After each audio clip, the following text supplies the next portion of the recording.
मेहुल गांव की शहर कर रहा था। पास के गांव का जमींदार शिकार के लिए जंगल में गया था, लेकिन सुबह तक वो वापस नहीं लौटे। रात भर इंतजार करने के बाद सुबह होते ही सुल्तानपुर के जमींदार का छोटा भाई अपने आदमियों को लेकर जंगल में पहुंच जाता है। जंगल के थोड़े अंदर जाकर वो देखता है उसका भाई तालाब के किनारे नीचे पड़ा हुआ है। वह और उसके दोनों आदमी दौड़कर जमींदार के पास पहुंच जाते हैं। जमींदार मर गया था। मेहुल भी उस वक्त गांव में था जब उसे ये खबर मिलती है, तो वो जंगल में पहुंच जाता है। वह जमींदार कैलाश के पास में जाता है। लाश के पास कुछ लोग खड़े थे। मेहुल जमींदार के भाई के पास जाता है।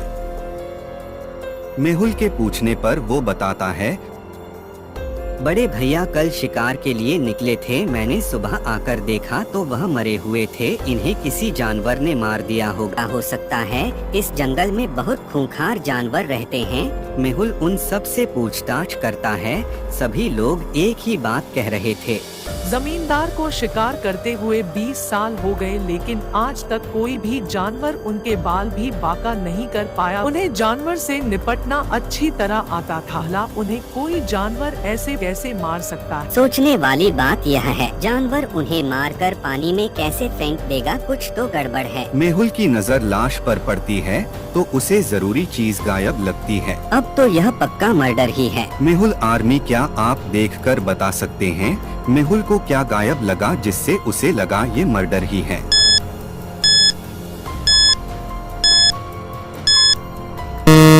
जमींदार के छोटे भाई ने मेहुल को बताया, जमींदार जब शिकार के लिए निकला था तो उसके पास एक बंदूक और तलवार थी, लेकिन यहाँ पर ना बंदूक ना ही तलवार है। अगर कोई जानवर अपने मुंह में बंदूक या तलवार दबाकर लेकर जाता तो एक चीज लेकर जाता, दोनों चीज ले जाना तो नामुमकिन है। हो सकता है इसे किसी जानवर में नहीं किसी और ने मारा हो। मेहुल वहाँ की तमाम चीजों के फोटो खींचकर डॉक्टर संजना के पास शहर में भेज देता है। तालाब के पास छानबीन करने के बाद मेहुल जमींदार की लाश को उल्टा करता है ताकि अच्छे से जांच सके। बॉडी को उल्टा करते ही मेहुल कहता है, इसका मतलब मेरा शक सही था, यह मर्डर है। तो क्या बता सकते हैं मेहुल ने बॉडी में क्या देखा जिससे उसे लगा ये तो मर्डर है? दोस्तों, आप हमारी वीडियो को लाइक और चैनल को सब्सक्राइब कर दीजिए और बेल आइकॉन ऑन कर लीजिए। ध्यान से देखिए, जमींदार के पीठ पर एक गोली लगी है। इसका मतलब उसका किसी ने मर्डर किया है। गोली शरीर के आर पार नहीं हुई, इसका मतलब गोली किसी ने दूर से मारी होगी। हो सकता है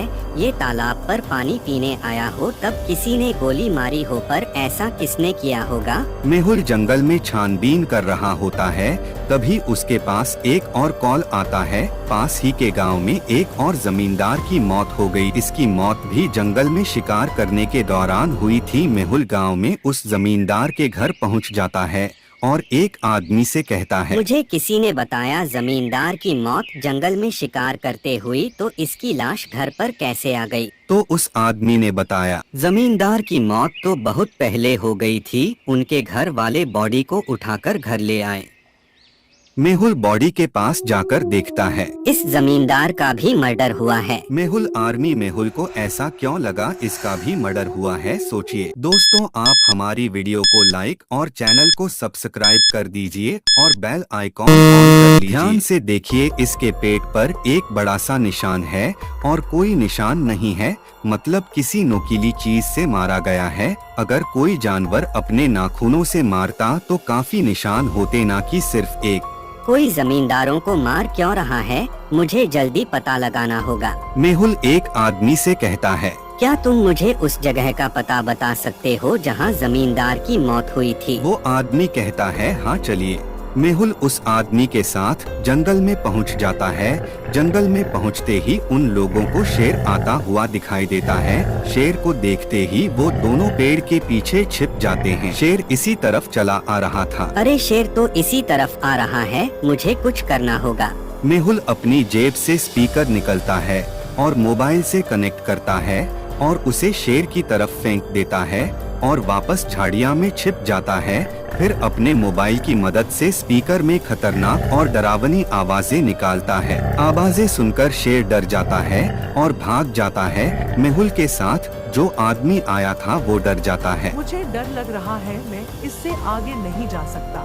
फिर वो वापस चला जाता है। दोनों मर्डर में कुछ ना कुछ कनेक्शन है। दोनों जमींदारों को जंगल में ही मारा गया। जंगल में मेहुल अकेला था और जंगल में खतरनाक जानवर थे। मेहुल हिम्मत कर आगे बढ़ रहा था। मैं यह केस आज ही सॉल्व करूंगा।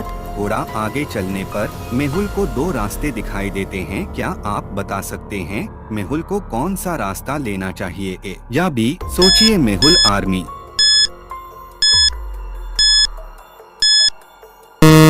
मेहुल दूसरे वाले रास्ते पर जाएगा क्योंकि वो जमींदार जंगल में शिकार करने के लिए गया था। वो उस रास्ते पर गया होगा जहाँ ज्यादा जानवर मिल सके। पहले रास्ते पर किसी जानवर के पैर के निशान नहीं है और दूसरे रास्ते पर बहुत जानवरों के पैर के निशान हैं। मेहुल दूसरे रास्ते पर जाने लगता है और वहाँ पहुँच जाता है जहाँ जमींदार की मौत हुई थी। वहाँ पर बहुत सारे पैरों के निशान थे। खून के धब्बे अभी भी जमीन पर मौजूद थे। गांव वाले उसे जमींदार को लेने आए होंगे, इसलिए यहाँ इतने पैरों के निशान हैं। मुझे कुछ तो सुराग मिल जाएगा।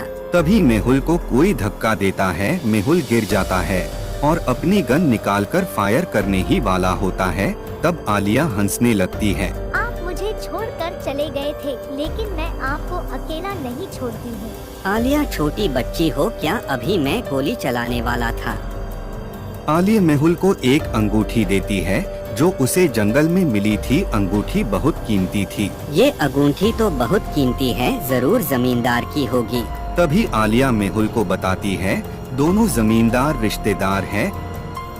हो सकता है दोनों का खून करने वाला एक ही आदमी हो। वेल्डन आलिया, तुमने बहुत अच्छा काम किया। फिर वो दोनों अंगूठी लेकर गांव आ जाते हैं और जमींदार के लड़के से पूछते हैं, क्या ये अंगूठी तुम्हारे पापा की है? तब वो लड़का कहता है, नहीं सर, मेरे पापा ऐसी कोई अंगूठी नहीं पहनते थे। अब तो ये अंगूठी पक्का खूनी की है और खूनी बड़े घर का है जो इतनी महंगी अंगूठी पहनता है। मेहुल अंगूठी लेकर गांव के सुनार के पास जाता है तो वो सुनार कहता है, हाँ, ये अंगूठी मैंने सुल्तानपुर गांव के जमींदार के छोटे भाई के लिए बनाई थी। वो इस गांव के दामाद हैं। मेहुल तुरंत समझ जाता ये सब कुछ सुल्तानपुर के जमींदार के छोटे भाई ने किया है, वरना उसकी अंगूठी यहाँ कैसे आती जबकि वो सुल्तानपुर में है। मेहुल सुल्तानपुर जाकर तुरंत उसको पकड़ लेता है और वो सब कुछ सच सच बता देता है। उसने ऐसा अपने भाई की जायदाद और अपनी पत्नी के मायके की जायदाद पाने के लिए ऐसा किया। इस प्रकार डिटेक्टिव मेहुल ये केस सॉल्व